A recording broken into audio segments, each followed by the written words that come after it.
Hello, this is the voice. I want to show you a little clip and I'm going to put it right here.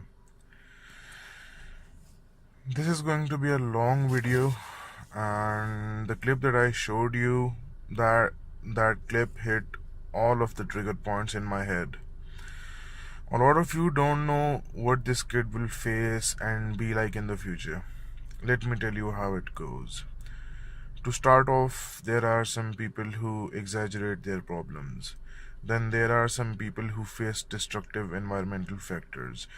And after those uh, are the people who have a genetic makeup to pick up a mental illness and face destructive environmental factors as well.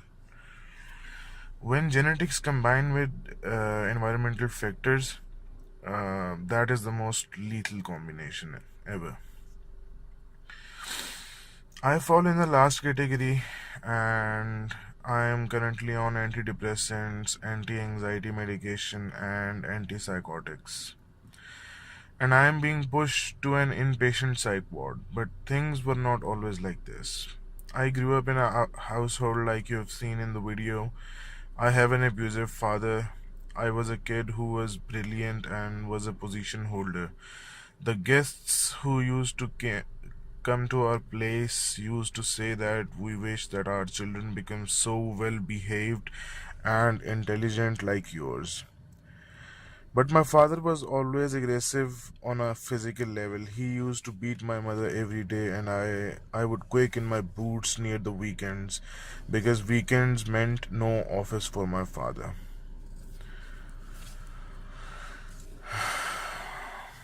We would be beaten to get up at 6 in the morning even on a Sunday because my father couldn't sleep and stand us sleeping.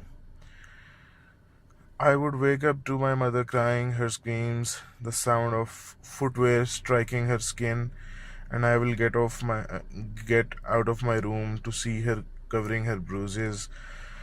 Our father would force us for an outing after breakfast because that's what typical families do and normal families do, according to him, on the weekend. And during that outing, he would constantly yell at us and beat anyone near his seat with one hand on the steering wheel.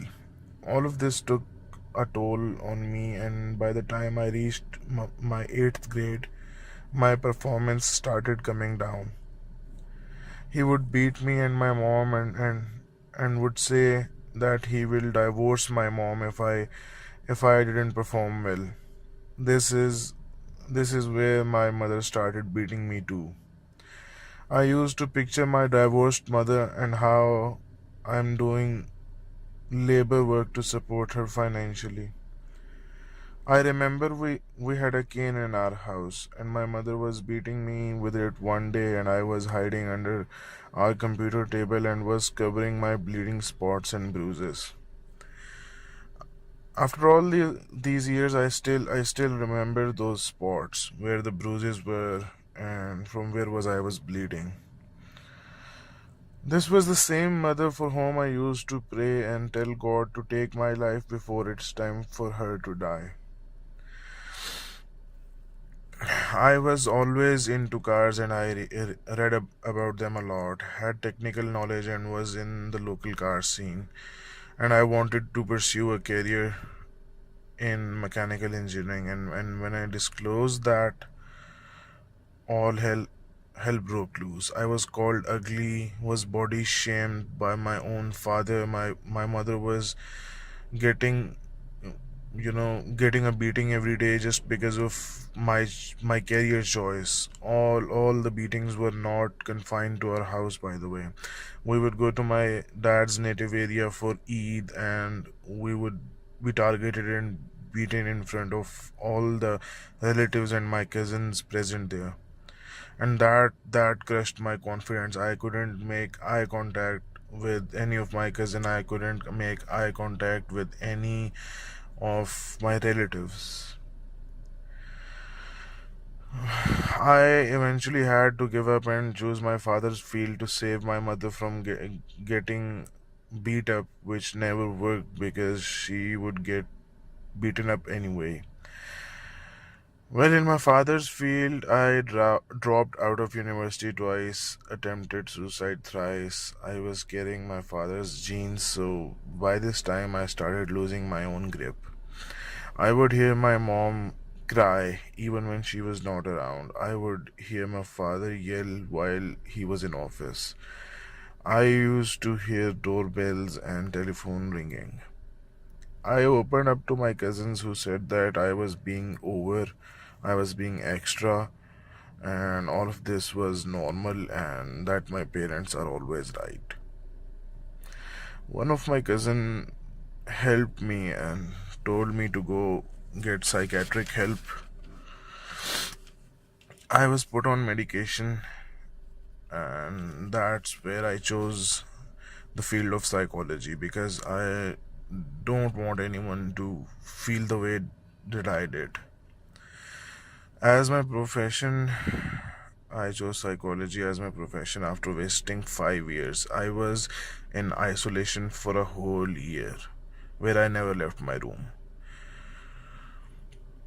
And I would look at my uh, room's door, and I would, you know, I would keep on thinking that someone is going to barge in and kill me.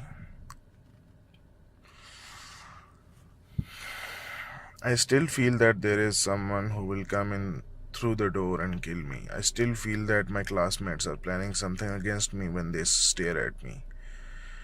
There was a family friend who promised to bring me out of this, but I found out that she had inappropriate relationships with my father.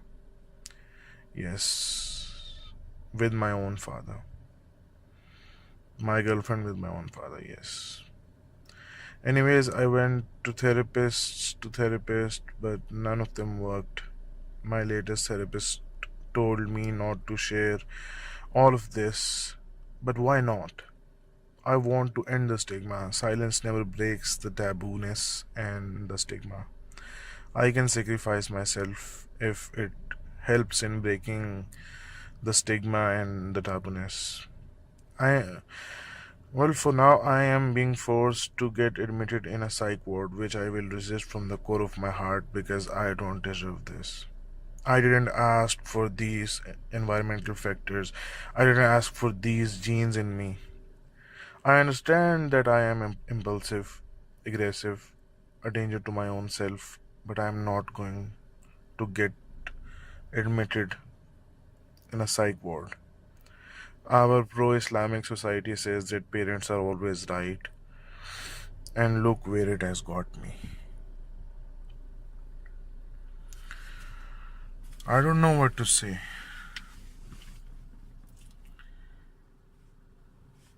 I am quite disturbed emotionally.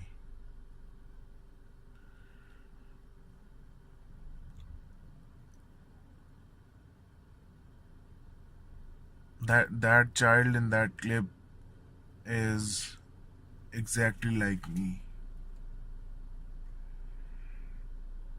and that's why it triggered me so bad.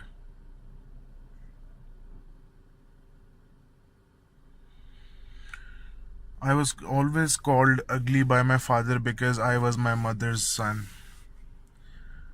I resemble my mamu a lot, and my father, for some reason, he hates my uncle. He hates my mamu. Even though my uncle has passed away, he still makes jokes about how I look like him and how much of a failure I am.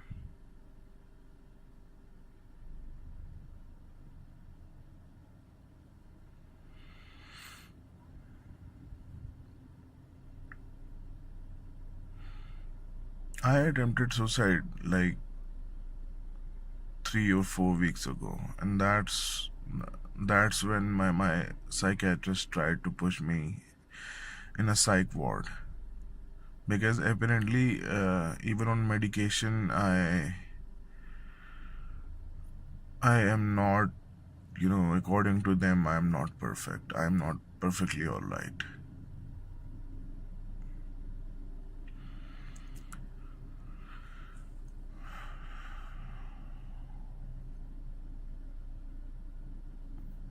Our society has people who say that, you know, we've been through a lot. We've been through a lot. Our father died. My father died. So I know the pain. See, you don't know pain. There are fates worse than death. And your father dying is just an environmental factor. Environmental factors on their own cannot trigger something so bad that you need inpatient care. All of the people on my father's family's side are mentally ill, and I carry those genes as well, which surfaced when I was, doing my FSC. That's where I started losing my grip, and I realized that I wasn't immune to all of this.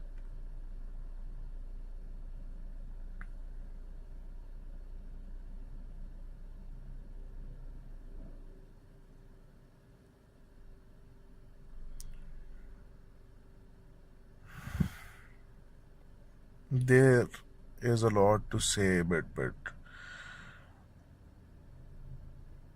I think I'm gonna break down if I try to think about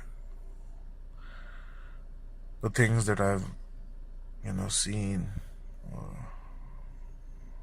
I think I'm going to end this video right here, right now.